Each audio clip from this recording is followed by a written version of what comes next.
Hammaning orzusi bo'layotgan BYD U1 Up elektromobili. Uning ichidagi elektromagnet maydon darajasi inson tanasiga qanchalik yaqin? Bugun buni birgalikda real test orqali tekshiramiz.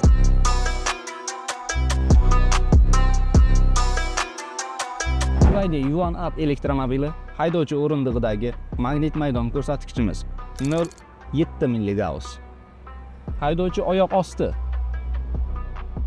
ko'rsatkichimiz 2,9 milligauss. Markaziy konsoldagi ko'rsatkichimiz 0,3 milligauss. Monitordagi ko'rsatkichimiz 0,2 milligauss. Haydovchi yon o'rindig'idagi ko'rsatkichimiz esa 0,4 milligauss. Orqa o'rindig'imizdagi ko'rsatkich 0,3 milligauss. BYD U1 Up elektromobilimizni BYD Song Plus Champion bilan solishtirganimizda eng yuqori ko'rsatkich aynan haydovchi oyoq ostida chiqdi. BYD Song Plus'da ham xuddi shunday edi. Oradagi farq 1,2 milligaussga. U1 Up'ning ko'rsatkichi pastroq.